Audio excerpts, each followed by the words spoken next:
अस्सलाम वालेकुम नाज़रीन, प्रोग्राम दिन भर में आपको खुशामदीद कहते हैं। मैं हूँ आपकी मेज़बान शहरबानो अबान। आज के प्रोग्राम में सबसे पहले बात करेंगे रिसालपुर अकेडमी में पासिंग आउट परेड के हवाले से। तो आपको बताएंगे कि रिसालपुर में PAF अकेडमी असगर खान में पुरवकार ग्रेजुएशन परेड का इनेकाद किया गया, जहाँ air chief marshal Zaheer Ahmed Babar Sidhu ने खिताब करते हुए बताया कि मई में होने वाले ऑपरेशन बुनियानुल मरसूस में पाक फ़ज़ाइया ने दुश्मन को वाज़ेह शिकस्त दी और रफ़ाल तैयारी की सलाहियत भी उनके सामने सिफर साबित हुई। एयर चीफ के सामने उन्होंने कहा कि पाक फ़ज़ाइया ने न सिर्फ दुश्मन के रडार और सिस्टम्स को निशाना बनाया ताकि तकनीकी बढ़तरी हासिल की जा सके, बल्कि साइबर वॉरफेयर में भी अपनी ताकत मनवाई है और ये यकीन दिलाया कि वतन अजीज़ की सलामती पर कभी आंच नहीं आने देंगे। उन्होंने मज़ीद क्या गुफ्तगू की, आइए देखते हैं। To their preemption on 10th May with army with a paralyzing punch and stuck their bases and ground assault deep into the enemy territory from north to south. Besides neutralizing state-of-the-art defense system, S-400 and command and control centers. Without any doubt, Pakistan Air Force could have gone further, but we inherit a mature strategic culture. Our action and operation were effective, yet calibrated and balanced, with a single aim to ensure peace with honor, in line with the aspiration of our great nation. Graduation parade में 151 GDP और 97 engineering और 108वें air defence course समेत मुख्तलिफ तरबियती courses के cadets ने pass out किया, जबकि हम बताएं कि रियल सऊदी एयरफोर्स के कैडेट्स ने भी तकरीब में हिस्सा लिया। इस मौके पर पाक फ़ज़ाइया के लड़ाका तैयारे और शेर दिल एरोबैटिक्स टीम की शानदार फ्लाई पास्ट ने तकरीब का मुजाहरा किया। इसी पर बात करेंगे। हमें ज्वाइन किया है, हमारे साथ मौजूद है हमारे guest air commodore retired Khalid Chishti साहब। खालिद साहब, बहुत शुक्रिया प्रोग्राम में वक्त देने के लिए। सबसे पहले बताइएगा, ऑपरेशन बुनियानुल मरसूस में पाक फ़ज़ाइया की हिकमत अमली के हवाले से गुफ्तगू की गई, उसको आप किस नज़र से देखते हैं? एयर चीफ ने कहा कि भारतीय रफ़ाल तैयारे अमली तौर पर हमने सिफर साबित कर दी हैं। आपके ख्याल में रफ़ाल की कमज़ोरी कहाँ सामने आई और पाक फ़ज़ाइया ने किस तरह तकनीकी बरतरी बरकरार रखी? शुक्रिया शहरबानो। मैं तो कई महीनों से कह रहा हूँ कि अल्लाह का शुक्र अदा करने के बाद सबसे ज़्यादा पाक फ़ज़ाई के तमाम शाहीन, चाहे वो ज़मीन पर थे, हवा में थे, एयर डिफेंस कंट्रोलर थे, technician, engineer, fighter pilots, electronic warfare के जहाज जो भी उड़ा रहे थे, मेरा ख्याल है कि टीम वर्क का नतीजा था कि एक well thought out, well strategise हमने ऑपरेशन किया अल्हम्दुलिल्लाह, जिसकी पीस टाइम में या ज़माने अमन में बहुत ज़्यादा रिहर्सल की गई थी। मैं कई सालों के पाक फ़ज़ाइया के ज़ाहिर डॉक्यूमेंट्रीज बनाता आ रहा हूँ, मैं अपने यूट्यूब पर डालता आया हूँ। कुछ महीने पहले मैंने इन्हीं पायलट से मिलकर जंग से पहले उनका पॉइंट ऑफ व्यू दिया था और वो जब उन्होंने मुझे अपने टैक्टिक्स बताए थे तो मैं दुआ करता था कि जो ये क्लेम कर रहे हैं वो सच साबित हों, लेकिन वो उससे ज़्यादा कहीं ज़्यादा सच साबित हुए, क्योंकि जिस तरह की इनोवेशन पाक फ़ज़ाइया ने लगाई under the leadership of air chief marshal Zaheer Ahmed Babar Sidhu, जिन्होंने आज ये स्पीच में कहा कि पाक फ़ज़ाइया ने एक रिकॉर्ड कायम किया अपने से बड़े दुश्मन को कंप्लीट सरप्राइज देने पर। एक रिकॉर्ड ये है कि रात के 12:30 बजे 125 जहाज हवा में हैं, सब के सब तकरीबन beyond visual range missile carry किए हुए थे, 500 से ज़्यादा मिसाइल हवा में हैं, अंधेरे में एक दूसरे के अपने अपने मुल्कों के अंदर रहकर एक दूसरे को निशाना बनाने की कोशिश कर रहे हैं। तो मैं उस इंप्रेशन को डिस्पेल करना चाह रहा हूँ जो हमें बाज़ मीडिया के लोग या हमारे दुश्मन ये कहते हैं कि जी पाकिस्तान पाक फ़ज़ाइया के इसमें कमाल कोई नहीं था। देखिए, बहुत प्रोफेशनल एयरफोर्स इंडियन एयरफोर्स है, प्रैक्टिस करते रहे हैं, वो भी पीस टाइम में अमेरिका और रूस और बहुत सारे मुल्कों के साथ वो इंटरनेशनल एक्सरसाइजेस करते रहे हैं, तो उनका एक्सपोजर था। ये नहीं था कि वो एयरफोर्स कोई ऐसी कॉर्नर्ड किस्म की थी, इनफेक्टिव थी, बड़ी लीथल एयरफोर्स थी और बड़ा कंटेस्टेड उस रात को लड़ाई हुई थी जिसकी वो जिक्र कर रहे थे एयर चीफ। तो बड़ी मेहनत के बाद इन्होंने अपने स्किल दिखाए, बहुत सारे सरप्राइज रखे हुए थे जो हम मीडिया पर कम बात कर सकते हैं, वो सब अमल दरामद में लाए गए उस मौके की मुनासबत से और दुश्मन को कंप्लीट सरप्राइज दिया। तो अल्हम्दुलिल्लाह अब हम नहीं सिर्फ मान रहे, दुनिया मान रही है। आप देखें पाक फ़ज़ाइया के सरबराह, शायद मैंने उनको पहली दफा देखा है मीडिया पर पिछले 6 महीनों में, बिल्कुल, क्योंकि वो प्रोफेशन पर यकीन करते हैं, अपनी ऑपरेशन रेडीनेस पर यकीन करते हैं और मीडिया मॉन्गरिंग और हाइप क्रिएट करने पर बिल्कुल यकीन नहीं करते हैं। इसीलिए वो फोकस थे, टू द पॉइंट थे और इंतहाई रेलेवेंट बातें उन्होंने। बिल्कुल, पाक फ़ज़ाइया की साइबर बढ़तरी और इलेक्ट्रॉनिक वॉरफेयर की सलाहियत को आप कैसे देखते हैं? भारत के मुकाबले में हम कहाँ पर खड़े हैं? जी अल्हम्दुलिल्लाह, ये एक ऐसा डोमेन था जिसमें कंप्लीट हमने सरप्राइज भी किया है और आउट स्मार्ट भी किया है इंडियन साथ तमाम इस तरह की जितनी सलाहियतें थी। साइबर कमांड फोर्स अल्हम्दुलिल्लाह मैंने इस वॉर से पहले भी विजिट किया था, मैं बाद में भी देख कर आया हूँ। ये फुल्ली गियर्ड अब थी ऐसी तरीके से जंग लड़ने के लिए जिसमें दुश्मन को ऐसे डायमेंशन पर बीट आउट किया जाए जहां का वो सरप्राइज हो और जहां का तवक्को ना कर रहे हो। साइबर कमांड ये है इलेक्ट्रॉनिक वॉरफेयर थी बुनियादी तौर पर, जिन्होंने इन्हीं साइबर वॉरियर्स ने जंग शुरू होने से पहले भी आपने नोट किया होगा कि उनके की नोड्स को नॉकआउट किया, उनके ग्रिड स्टेशन को बिजली बंद कर दी, उनकी सप्लाई लाइन चोक कर दी, फ्यूल सप्लाई रोक दिया, ट्रेनों का निजाम दरम बरम कर दिया, वेबसाइट और डाटाज हैक कर लिया उनके इंटरनेट से। और ये वो मुल्क था जिसके पास दुनिया का 55% आईटी सोर्सिंग का शेयर है, जिसका मतलब है कि इतना बड़ा कारोबार उनके पास है। इतनी सलाहियत होने के बावजूद हमारे साइबर वॉरियर्स ने वो काम कर दिखाया, दुनिया आज भी हैरान है और जानना चाहती है। मैं अपने इन दौरों के दरमियान में और खास तौर पर जो मैंने इस कॉन्फ्लिक्ट के बाद दोबारा विजिट किया, तो वही वॉरियर्स अब अगली जंग की तैयारी कर रहे हैं। वो ये नहीं कर रहे प्राइड लेकर कि हमने क्योंकि पास में मई में बड़ा जबरदस्त काम किया था। तो मैं जब जुलाई अगस्त सितंबर में उनको मिला तो वो कह रहे थे हम तो अगली जंग के लिए नए सरप्राइजेस की तैयारी कर रहे हैं। पीएफ रेलेवेंट रहने के लिए शहर मानो हमारे पास चॉइस कोई नहीं है, हमें दुश्मन से आगे रहना है, हमने इनोवेशन दिखानी है, हमने टेक्नोलॉजी से मार देनी है, क्योंकि नंबर से हम दे नहीं सकते। ना हमारा कोई डिजाइन ऐसा है, ना हमारे रिसोर्सेज ऐसे हैं कि हम उनसे बड़ी एयरफोर्स रखें या ऐसा बड़ा फ्लीट रखें जो नंबर से मैच कर सके। जब आप नंबर से नहीं मैच कर सकते तो एक जज्बा है, हमारा ईमान है, हमारे पास कॉज है लड़ने की, दूसरे हमारी ट्रेनिंग बेहतर है, और तीसरा और मोस्ट इंपॉर्टेंट जो अल्हम्दुलिल्लाह अल्लाह की ब्लेसिंग के बाद हम टेक्नोलॉजिकल जो हमारा एडवांटेज है, वो साइबर कमांड ने बहुत इंपॉर्टेंट रोल प्ले किया। और मैं हिंदुस्तान के कुछ तजिया नगारों को बाद में फॉलो कर रहा था और उन्हें बहुत बुरा भला अपनी एयरफोर्स को और फोर्सेस को कहा कि जब पाकिस्तान एयरफोर्स इतनी सीक्रेटली ये साइबर कमांड पे अपनी काम कर रही थी तो इंडियन एयरफोर्स क्यों सो रही थी। ये नहीं उन्होंने समझा कि इस एरिया में पाकिस्तान एयरफोर्स ने इतनी लीड हासिल कर ली है कि रातों रात ऐसी लीड्स कवर भी नहीं होती। दूसरा, हमने लॉइटरिंग मिशन और अनमैन्ड एरियल व्हीकल्स का बहुत बड़ा सरप्राइज दिया। इस पर भी बहुत नाराज है हिंदुस्तान के तजिया नगार अपनी एयरफोर्स से कि उन्होंने टाइम पे क्यों नहीं अनमैन्ड एरियल व्हीकल को, लॉइटरिंग मिशन को, और इनको पहले से क्यों नहीं इंडक्ट किया। और मुझे बताते खुशी हो रही है कि बहुत सारे जो सैकड़ों मील अंदर हिंदुस्तान के हमारे अनमैन्ड एरियल व्हीकल और खास तौर पर जो लॉइटरिंग मिशन थे हमारे फिर रहे थे, वो पाकिस्तान के बने हुए थे। हमारी national aerospace and technology set ने बनाए थे, नेस्टेप ने बनाए थे। हमारे पार्क हैं वहां पे, हमारे जैसे हमारे मुल्क के नौजवान टैलेंटेड बच्चे वो इस तरह की वेपनाइजेशन कर रहे हैं हमारे फेवर में पाकिस्तान की, कि वो बहुत सरप्राइज इंशाल्लाह आइंदा आने वाले वक्तों में भी वो देंगे।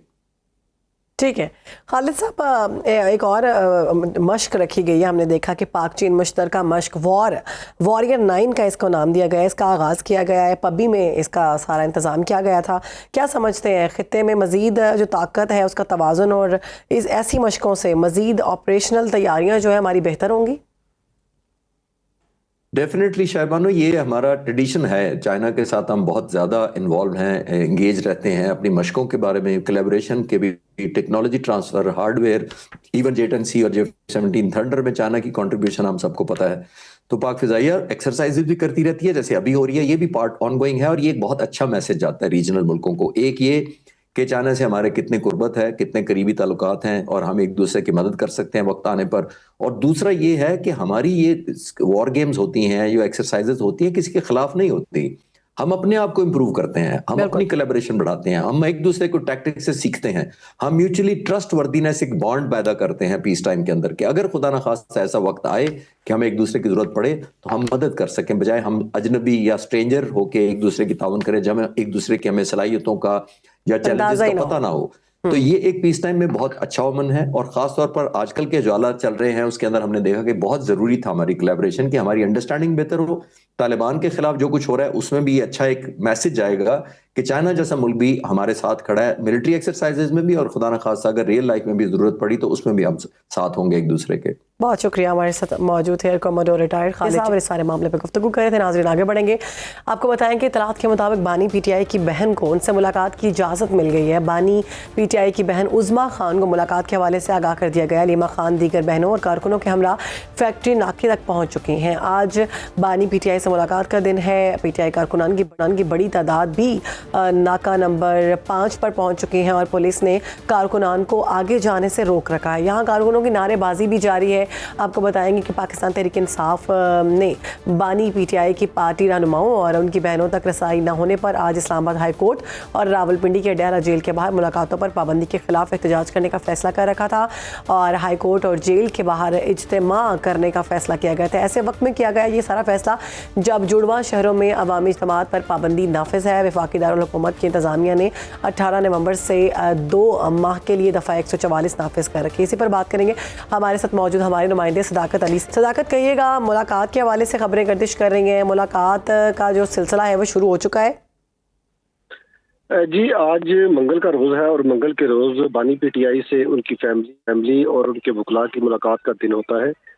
और अभी जो सिर्फ बानी पीटीआई की एक बहन उज़्मा, डॉक्टर उज़्मा को जो है वो अडयाला जेल में उनसे मुलाकात की इजाज़त मिली है और डॉक्टर उज़्मा और बानी पीटीआई की मुलाकात जो है वो इस वक्त अडयाला जेल में गुज़िश्ता 1 घंटे से जारी है। और मुलाकात के बाद जब वो बाहर आएंगी तो उसके बाद जो है यहाँ पर वो अपनी दीगर बहन और दीगर जो पार्टी के रहनुमा यहाँ पर मौजूद हैं, जिनमें बैरिस्टर गौहर है, तो सरदार लतीफ़ खान खोसा है, जुनैद अकबर है, शहरयार आफरीदी है और दीगर जो रहनुमा है उनको आगाह करेंगी कि बानी पीटीआई से उनकी क्या गुफ्तगू हुई है और बानी पीटीआई की इस वक्त क्या सूरत हाल है। कारकुनान की बड़ी तादाद जो है वो इस वक्त अडयाला जेल के बाहर जो 2 बड़े नाके लगाए गए हैं, जिसमें दागल नाका है और फैक्ट्री नाका है गोरखपुर, यहाँ पर वो जमा है और नारेबाजी कर रहे हैं। और अलीमा खान और उनकी बहन नौरीन खानम जो है वो इस वक्त फैक्ट्री नाका पर कारकुनान के हमरा मौजूद है। बैरिस्टर गौहर भी उनके साथ मौजूद है, सरदार लतीफ़ खान खोसा भी मौजूद है, जुनैद अकबर भी मौजूद है और कारकुनान जो है इस वक्त पुरजोश है और नारेबाजी कर रहे हैं कि उनकी मुलाकात कराई जाए। एक माह आखिरी जो मुलाकात बानी पीटीआई से जो उनके फैमिली की हुई थी वो 21 अक्टूबर को मुलाकात हुई थी और 21 अक्टूबर के बाद अभी तक बानी पीटीआई की उनसे कोई मुलाकात नहीं हो सकी और ना ही किसी वकील की मुलाकात हुई और ना ही किसी सियासी रफका की उनसे मुलाकात किया। और 1 जुलाई के बाद जो है आज बानी पीटीआई से उनकी बहन को जो है वो मिलने की इजाज़त दी गई है। जी ठीक है। अच्छा, वहाँ पर हमें पता चला है कि इस्लामाबाद और रावलपिंडी में दफ़ा 144 जो है नाफिज है, वहाँ पर आप इकट्ठे नहीं हो सकते किसी तरह भी हजूम की सूरत में। तो ऐसी सूरत में अभी कोई कार्रवाई की गई है?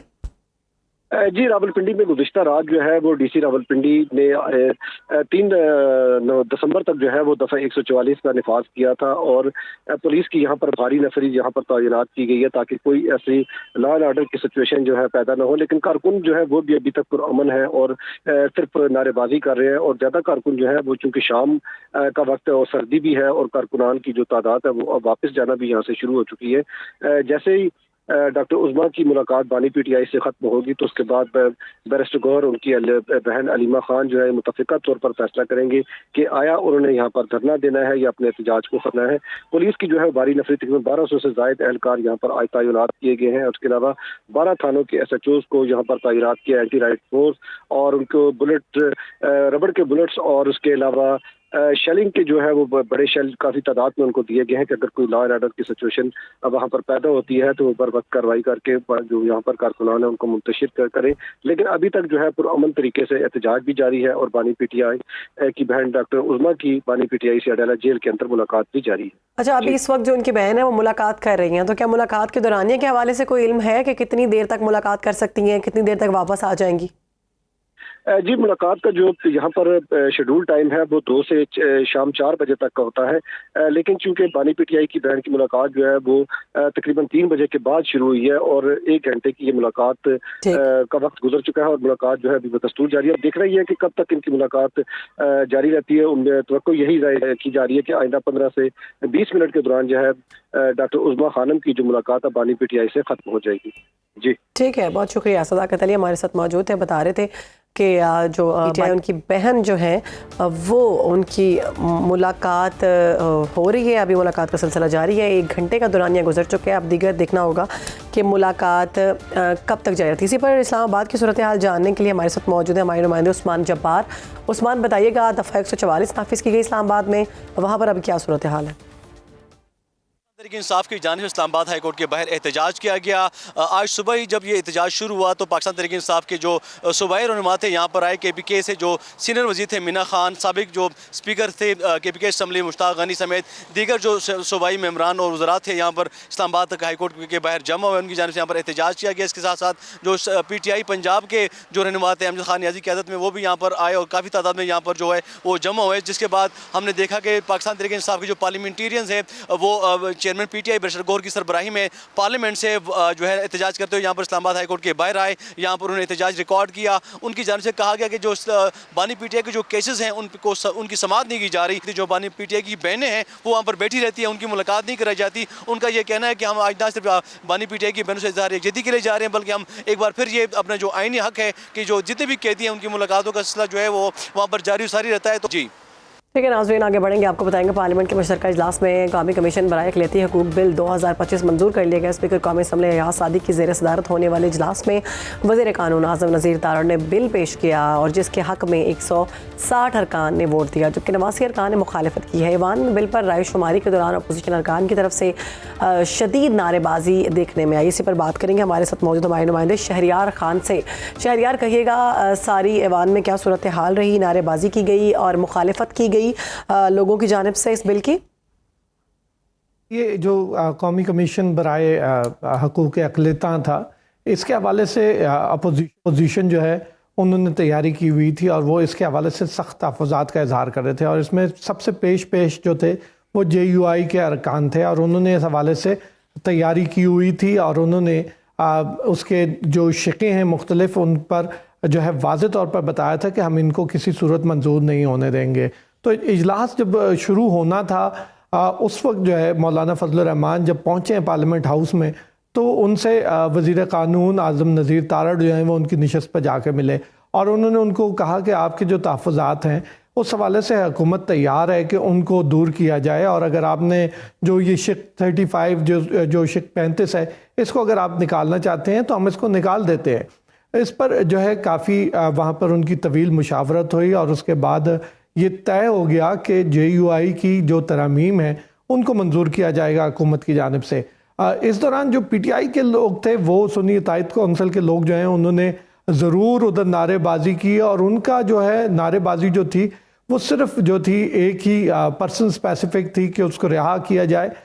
जो JUI थी उन्होंने फोकस किया कि इस बिल के अंदर जो है कोई भी ऐसी चीज़ ना हो सके मंजूर जो गलत जाए, और उन्होंने वाज़ेह तौर पर कहा कि जो एक मौलाना फजल रहमान ने इस हवाले से ऐवान में कहा कि जो एक कादियानी फितना है वो इस हवाले से जो है वो मौसर हो जाएगा, और उसके हवाले से अगर हुकूमत ये समझती है कि वो अपने आप को गैर मुस्लिम के खाते में नहीं डालेगी, वो जो है उन्होंने पहले भी अपने आप को 3 जो है मेंबर्स उन्होंने अपने इलेक्ट करवा लिए थे जुल्फ़िकार अली भुट्टो के दौर में, और बाद में उनकी जो जमात थी उसने उनको ओन करने से इनकार किया, लेकिन उनके 3 बंदे फिर भी ऐवान में आ गए थे। तो इसलिए उनकी चालबाजियों को समझा जाए।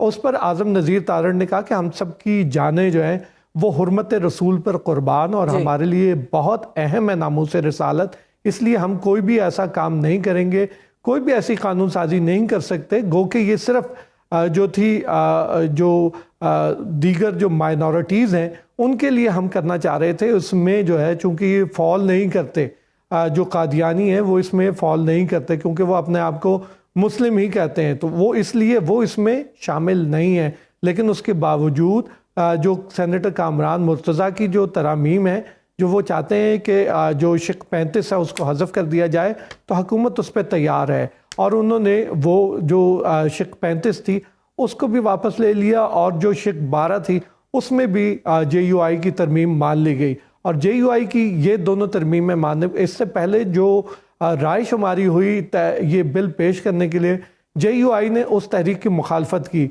लेकिन जब बिल जो है हतमी तौर पर मंजूर होना था तो चूंकि उनकी तरमीम शामिल हो गई थी, इसलिए JUI ने इन तरमीम की और इस बिल की मंजूरी की हिमायत की। लेकिन जो पीपल्स पार्टी के एक रुकन हैं अब्दुल कादिर पटेल, उन्होंने बहुत जज्बाती अंदाज में तकरीर की और उन्होंने कहा कि मैं ऐसी किसी भी कानून साजी का हिस्सा नहीं बनूंगा जो जिससे जो है नामूस रिसालत पर हरफ आता हो, और वो जो है वोटिंग से पहले ही ऐवान से बाहर चले गए।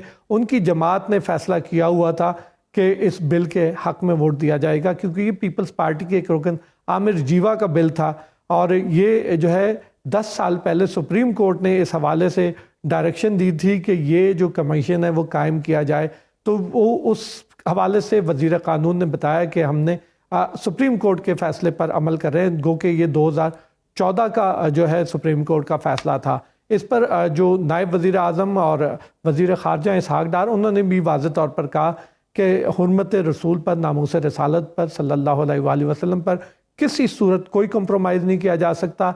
इसीलिए JUI की जितनी तरमीम थी वो मंजूर की जाती हैं और हम जो है इसको बिल्कुल एक मुतनाज़ा बिल नहीं बनाना चाहते, इसलिए जो है इनकी तमाम तरमीम जो है वो मान ली गई। तो इस तरह ये बिल जो है मंजूर हो गया, लेकिन इस दौरान अपोजिशन के जो अरकान थे सुन्नी इत्तेहाद काउंसिल के, वो नारेबाजी करते रहे वहाँ पर और उन्होंने मुस्तकिल जो है शोर मचाया और उसके बाद वो ऐवान से वॉकआउट कर गए।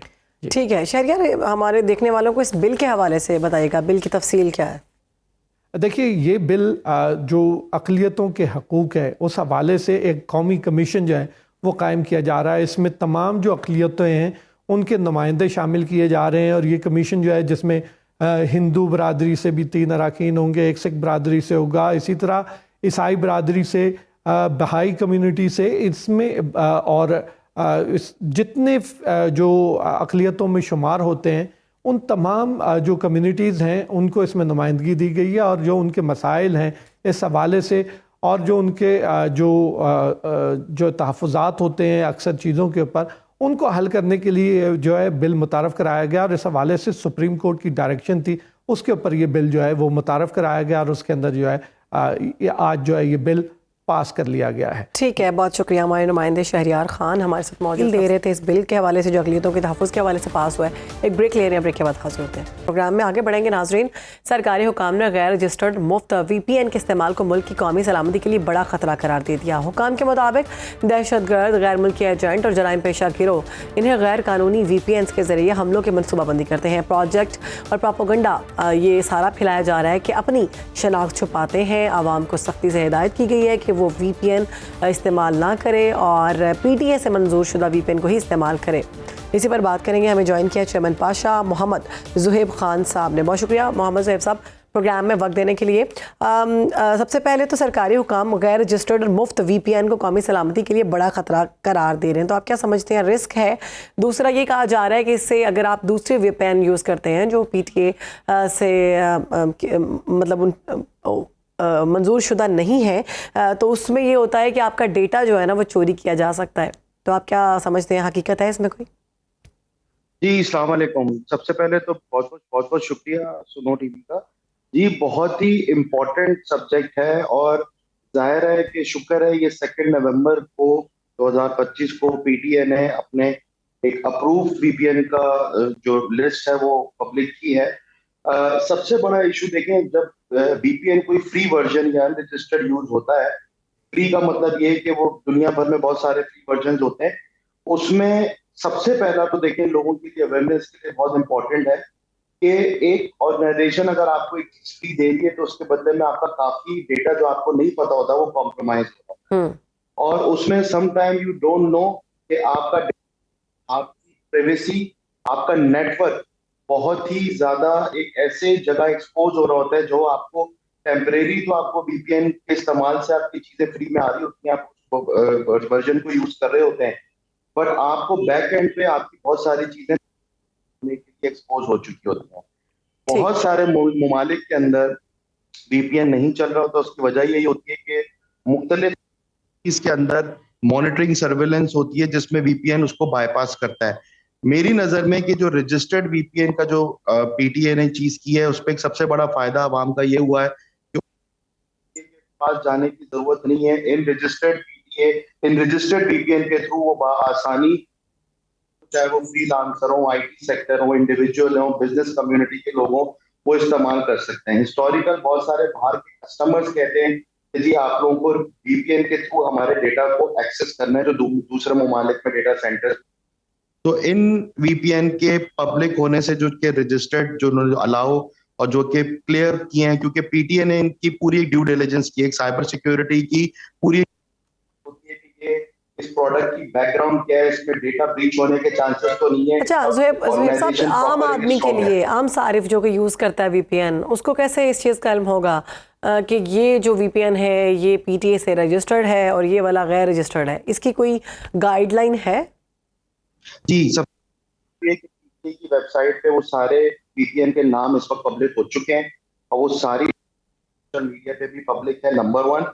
और नंबर 2, हम अवाम को ये सोचना चाहिए कि बहुत सारी अवाम को जैसे नहीं पता कि वो कंप्यूटर यूज करते हैं उसमें एंटीवायरस नहीं रखते और कल को जब उनका कंप्यूटर कॉम्प्रोमाइज हो इंस्टॉल करते हैं। इसलिए अपनी प्रोटेक्शन के लिए आपको फ्री वीपीएन जो कि रजिस्टर्ड नहीं है वो इस्तेमाल करने से जो आपके नुकसानात हैं वो आपको फौरन भी नजर आ सकते हैं और फ्यूचर में भी नजर आ सकते हैं। मैं आपको इसकी एक मिसाल भी देता हूँ कि बहुत सारे लोग अपने मोबाइल पे उनकी कॉन्फिडेंशियल प्राइवेसी फैमिली पिक्चर्स होती हैं, उनका डेटा होता है, उनकी क्रेडिट कार्ड की इंफॉर्मेशन होती है, उनके सेव पासवर्ड होते हैं। जब वो वीपीएन फ्री वर्जन यूज करते हैं अपने मोबाइल पे या कंप्यूटर पे तो वो उनका कंप्यूटर मतलब एक डेटा उस वीपीएन ओनर की कंपनी के पास जा सकता है जिससे उनका डेटा हैक होने के लीक होने के बहुत ज्यादा चांसेस हैं। ठीक। इसलिए अच्छा, पेड ज़ोएब, वीपीएन तो खास तौर पे पेड भी बहुत सारे हैं लेकिन जो पीटीए ने पेड अप्रूव और किए अनपेड का सवाल पीटीए मैं ने आपसे बकायदा पूछना चाह रही हूँ कि लोग ये कहते हैं कि अगर आप पेड खरीदते हैं तो आपका डेटा महफूज रहता है, अगर आप अनपेड खरीदते हैं तो आपका डेटा महफूज नहीं है। इसमें कितनी सदाकत है?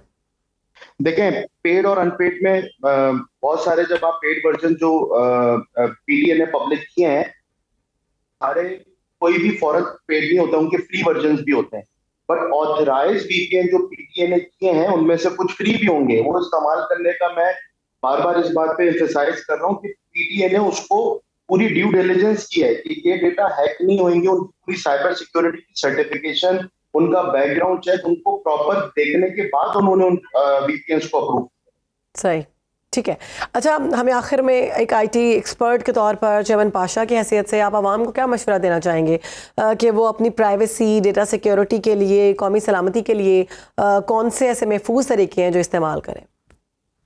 देखें, सबसे पहली चीज तो ये कि इंसान को अपने डेटा, अपने कंप्यूटर और अपनी जो भी कम्युनिकेशन कर रहे हैं उसको भी ध्यान में रखते हुए वो वीपीएन, अव्वल तो वीपीएन यूज करने की आम आवाम को जरूरत नहीं पड़ती क्योंकि इंटरनेट और ये सब चीजें एक सीधे तरीके से आपकी चीजें चल रही होती हैं।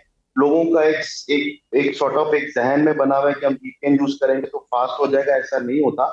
आपकी वीपीएन का मतलब होता है वर्चुअल प्राइवेट नेटवर्क। आपके एक नेटवर्क को आप किसी और के हवाले कर देते हैं जब आप वीपीएन यूज करते हैं, वो भी फॉर अ रीजन यूज करना चाहिए।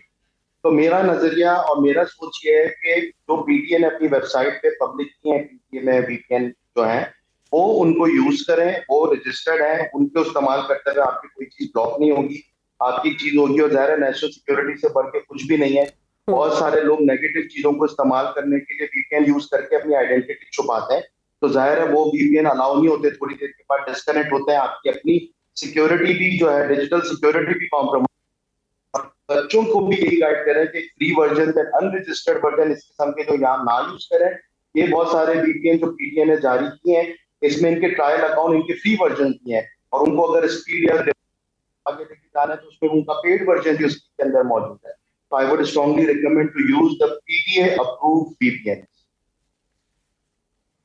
बहुत शुक्रिया। हमारे साथ मौजूद थे मोहम्मद ज़ुहैब और इस सारे मामले पर गुफ्तगू कर रहे थे। नाज़रीन, वज़ीर आला पंजाब मरीम नवाज के ट्रैफिक इस्लाहात पर अमल दरामद के लिए 90 रोज़ा अल्टीमेटम के बाद ट्रैफिक पुलिस पंजाब ने 24 घंटों के दौरान सुबह भर में गाड़ियों और मोटरसाइकिलों के चालान किए हैं। उधर लाहौर हाई कोर्ट का कम उम्र बच्चों को ट्रैफिक कवानीन की खिलाफ वर्जी पर गिरफ्तार करने का सख्त नोटिस सामने है। चीफ जस्टिस आलिया नीलम ने IG पंजाब को कम उम्र ड्राइवर बच्चों को गिरफ्तार करने से रोक दिया।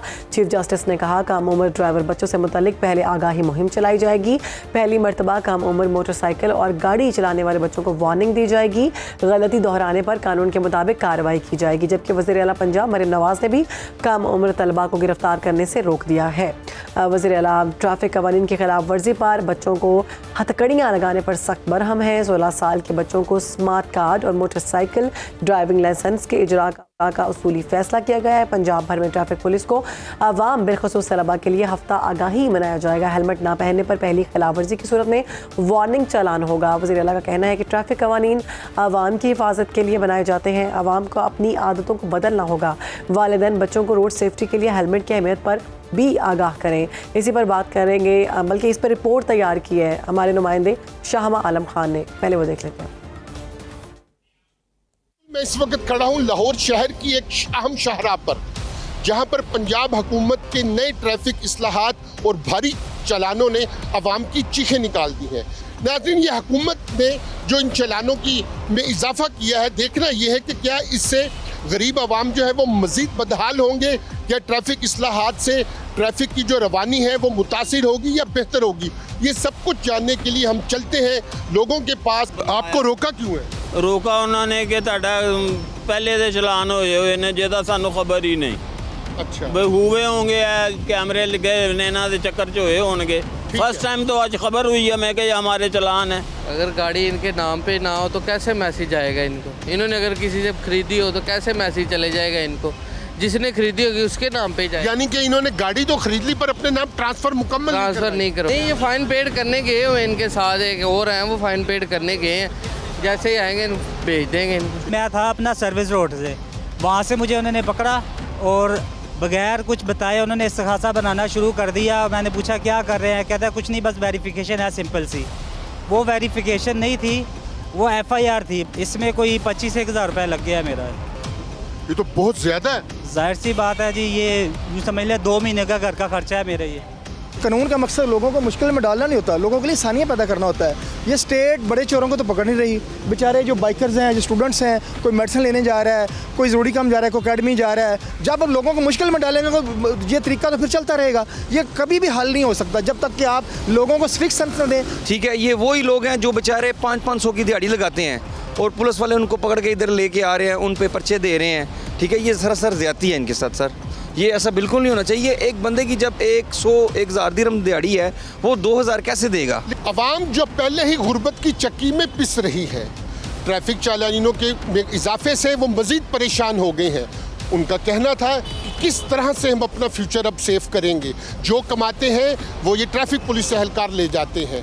दूसरी तरफ ट्रैफिक पुलिस एहलकारों का कहना था चालानों की कीमत बढ़ जाने से ट्रैफिक कवानीन में बेहतरी देखने में आएगी। आवाम जो पहले 200 रुपये के चक्कर में बिला झिझक ट्रैफिक की वायोलेशन करते थे, अब 100 दफ़ा सोचेंगे जुर्म करने से पहले। शामा आलम खान, सुनो न्यूज़, लाहौर।